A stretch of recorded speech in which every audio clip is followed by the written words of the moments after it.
Shalom saudara-saudari yang terkasih, tema renungan kita Yesus nama di atas segala nama yang dibawakan oleh Pendeta Drison Ginting. Shalom umat Tuhan dimanapun kita berada, semoga kita dalam keadaan baik dan sehat-sehat saja. Bersama kembali dalam renungan kita hari ini Kamis 5 September 2024 dengan judul Sumber Pengampunan dan Kedamaian. Ayatnya di dalam Mazmur 25 ayat 11. Oleh karena namamu, ya Tuhan, ampunilah kesalahanku, sebab besar kesalahan itu. Orang-orang percaya di Korintus sangat susah sekali jika kehilangan pandangan atas panggilan mereka di dalam Yesus telah menumbuhkan tabiat Kristen yang kuat. Ucapan dan tindakan mereka menunjukkan kuasa yang mengubahkan dari rahmat Allah, dan sekarang mereka menjadi satu kekuatan di pusat kekafiran dan ketahyulan itu. Dalam masyarakat yang berasal dari saudara-saudaranya yang kekasih dan orang-orang bertobat yang setia, roh kesusahan dan kelelahan Rasul itu memperoleh perhentian. Selama ia tinggal beberapa waktu di Korintus, Paulus berkesempatan untuk mencari ladang-ladang pelayanan yang baru dan lebih luas. Perjalanan ke Roma yang terutama direnung-renungkan memenuhi pikirannya untuk melihat didirikannya iman Kristen yang teguh di pusat dunia yang besar dan terkenal itu adalah merupakan salah satu dari harapan-harapan dan rencana-rencana yang dikasihi dan dihargai. Sedang telah didirikan di Roma, dan Rasul itu rindu untuk bisa bekerja sama dengan umat percaya di sana dalam pekerjaan yang dilaksanakan di Italia dan di banyak negara lain. Untuk menyediakan jalan bagi pekerja-pekerja di antara saudara-saudara, banyak di antara mereka yang masih asing kepadanya. Ia mengirimkan surat kepada mereka, mengumumkan maksud dan pengharapannya untuk mengunjungi Roma dan menanamkan standar salib di Spanyol. Dalam surat kirimannya kepada orang-orang Roma, Paulus mengungkapkan prinsip-prinsip Injil yang agung itu. Ia menyatakan kedudukannya atas pertanyaan-pertanyaan yang menghasut kaum Yahudi dan gereja kafir, serta menunjukkan bahwa pengharapan dan janji-janji yang dikhususkan kepada bangsa Yahudi kini diberikan juga kepada orang-orang kafir. Dengan jelas dan penuh kuasa yang besar, Rasul itu mengemukakan doktrin pembenaran oleh iman di dalam Yesus Kristus. Ia berharap bahwa gereja-gereja yang lain pun dapat ditolong oleh petunjuk yang disampaikan kepada orang-orang Kristen di Roma. Tetapi alangkah samarnya ia lihat jangkauan pengaruh kata-katanya. Sepanjang segala zaman, kebenaran agung tentang pembenaran oleh iman telah berdiri bagaikan mercusuar yang besar guna menuntun orang-orang berdosa yang telah bertobat kepada jalan kehidupan. Terang inilah yang telah menghancurkan kegelapan yang menyelubungi pikiran Luther dan menyatakan kepadanya kuasa darah Kristus untuk suci dari dosa. Terang yang sama pula telah menuntun beribu-ribu jiwa yang dibebani dosa kepada sumber pengampunan dan kedamaian saja. Renungkan lebih dalam. Apakah kebenaran-pembenaran oleh iman Yesus telah membawa kedamaian dalam hidup saya?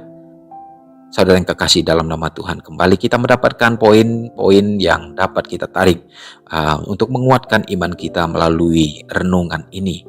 Bahwa kehadiran Yesus Kristus sebagai sumber pengampunan dan kedamaian sudah nyata menjadi bagian kita, dan kehadiran Tuhan dan kematiannya di atas kayu salib adalah merupakan satu-satunya menjadi jalan bagi kita penghubung kepada Allah.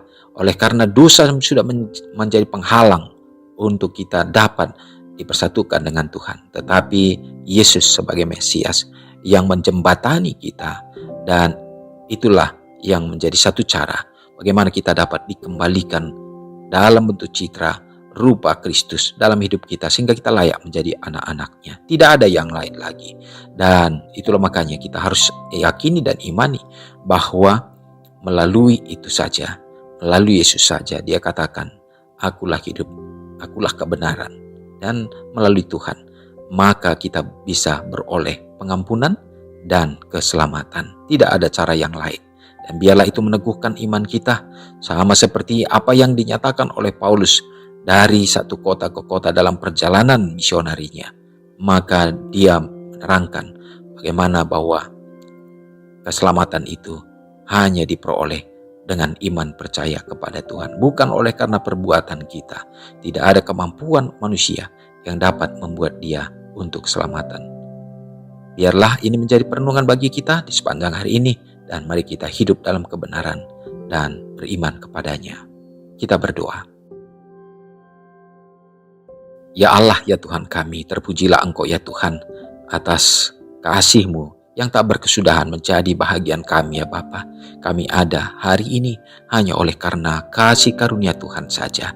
Terima kasih pekabaran yang indah kembali menjadi bagian kami untuk menerangi hidup kami ya Tuhan, menuntun kami di dalam jalan yang penuh dengan kegelapan dalam dunia ini, supaya kami beroleh kedamaian dan kami juga beroleh pengampunan hanya melalui percaya kepada Tuhan dan menerima Yesus sebagai juru selamat kami.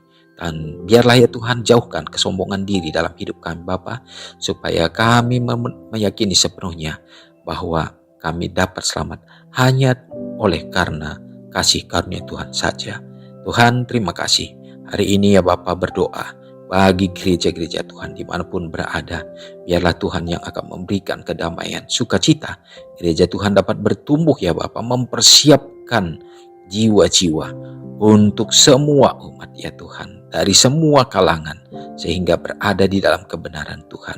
Melalui roh persatuan bagi umat-umat Tuhan yang terkumpul, untuk dapat menjadi rekan sekerja bagi Allah dalam menyampaikan kabar gembira, kabar keselamatan ini, sehingga begitu banyak lagi umat-umat yang akan dituntun masuk dalam kandang kebenaran Tuhan.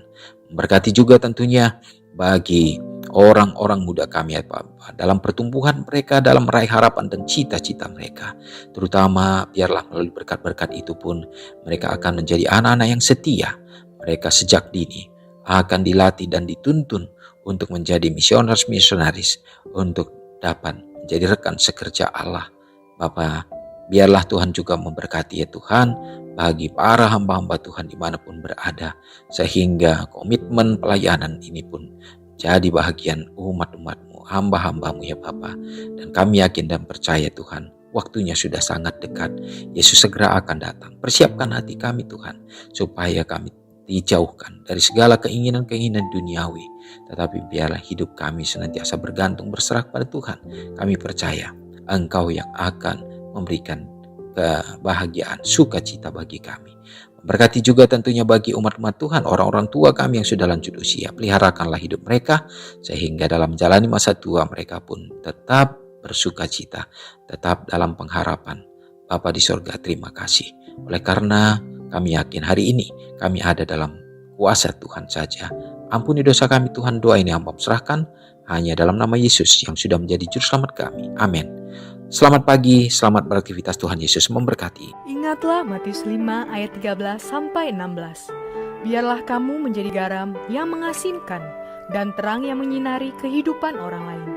Jangan lupa subscribe, like, dan share ke seluruh dunia.